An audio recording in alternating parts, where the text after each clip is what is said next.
Hey guys, how are you today? It is Natalie from the Virtual Fairy Godmother, and I'm here to give you a training on how to actually plan for multiple clients' social media accounts. Now, I know it can be really frustrating, or you can be very overwhelmed because you're onboarding all these clients, your business is picking up, and you're like, I don't know how to actually think about what I need to actually do. You really start to think about, I have all this work to do. My clients need a post a day, they need a blog post, they need an email, and it starts to get pretty overwhelming. Organization is one of the things that I totally love, so I will show you that side of things to set yourself up first before you even dive into the content for your clients. Because if you don't have the habits down first, then going through the content won't even matter. First of all, know how long things take. So I actually use this thing called Toggle. When I first started, I had no idea how long things took. So I had my first client, my very first client before anything. Basically, they wanted me to edit their book. They had a poultry book and they wanted me to edit it. And I remember turning to my friends in the office and saying, well, they want a poetry book and I don't know how to quote them. And they basically said, well, how many pages is it? So I asked them how many pages it was, and when I actually and then I quoted them based on the pages, thinking, oh, it'll only take me around this amount of time. But when I got the pages, it was a lot less. There was a lot more words on some pages than others, things like that. So I really learnt early on that I needed to ask more questions, and probably a meeting would have helped. I mean, I didn't even do a discovery call, this was all over Messenger. And a meeting would have helped so that I could really determine the scope of the project. I used to be on an hourly rate, so I would basically say to my clients, how many hours do you need me a week? They would say how many hours. Then I would use Toggle for each task to see how long things would take. Now, first of all, I did this so that I kept on, I kept up to their budget and made sure that I didn't go over the hours and wasn't getting paid for it. But also, I did this so that I could, one day when I turned to more of a package-based business model, which I am now, then I know how long things took. And I calendar block time out for each client. So I am a big Google girl. I love Google Calendar. I am obsessed with calendar blocking ever since I was in college. I calendar blocked my life because 24 hours was taken up and I had to make sure I was being time efficient.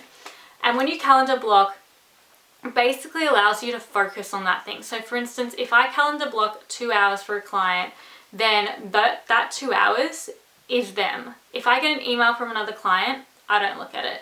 I don't look at my emails or anything like that. I actually calendar block times to look at my emails as well.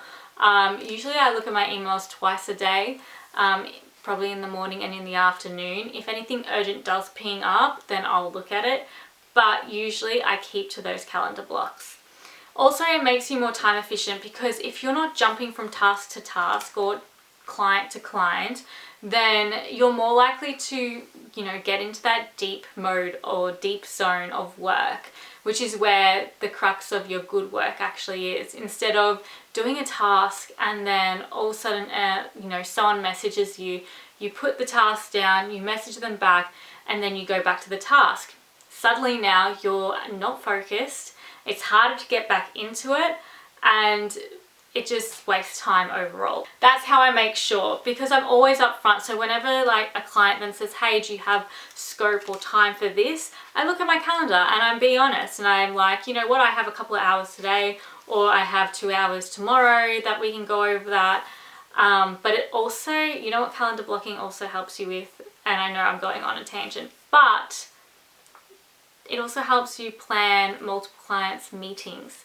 I mean, if you give your calendar over to someone and then they're going to, find blocks of time that you're free in, that you don't have a meeting, then it comes on your calendar.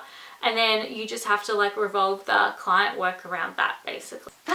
Number 3 is Asana boards. So I have an Asana board that I share with my client. So it has their company info on the left-hand side, which has branding, logins, website and socials, their ideal client and messaging, depending on what type of branding or what type of package they've chosen.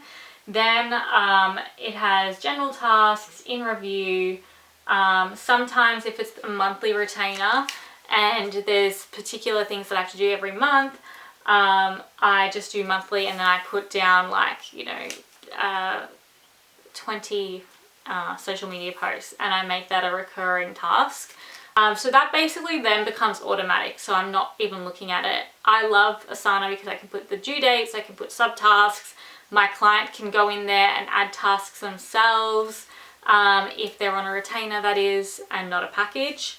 What lives there is the branding guidelines, the messaging, and my questionnaire that I have given them. And the questionnaire basically allows them to put like what tone, language, what they want out of their ideal client or who their ideal client is, so that when I do create content, it is all there for me. Their hex colors, their font types, things like that, so that when I'm creating for them, it is all there for me. I just go to their Asana board, I just open up the tab, and away I go. I don't have to look through everything. I don't have to ask them for everything. I ask them on the onboarding session. So every client has a kickoff call, and that's when I gather everything. Now, how do I actually create and plan for the multiple clients? This is a big one. So first I write, and I'm not going to say I made this up myself. So I actually heard this in an IDLO masterclass. I make a piece of hero content, whether it be, let's say, this video, for example. This video is a piece of hero content. It's quite large. And then in this video, I will, that can be one post itself, or I post it to LinkedIn, or I post it to other platforms. And then with the transcript, I basically break it down, and I break it down into social media posts.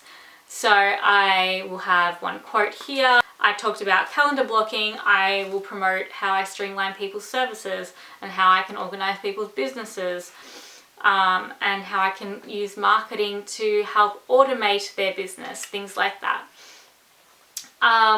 So I definitely just break it down. So there's one piece of content, either be video or blog post even, so that my clients have either or. Usually it's a blog post because I do mostly writing for my clients and I do mostly video for myself.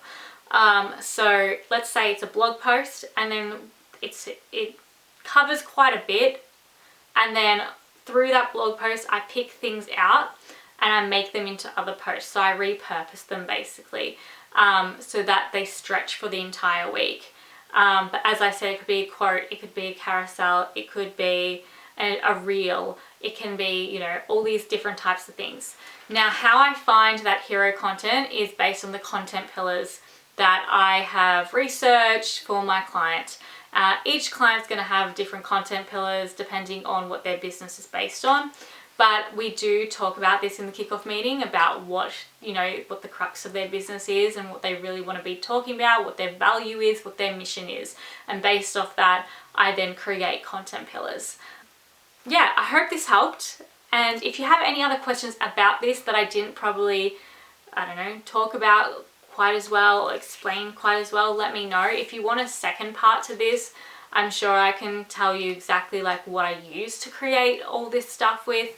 But yeah, let me know in the comments below, and I'd be more than happy to help out. Thanks guys, have a great day, and I will see you later. Bye.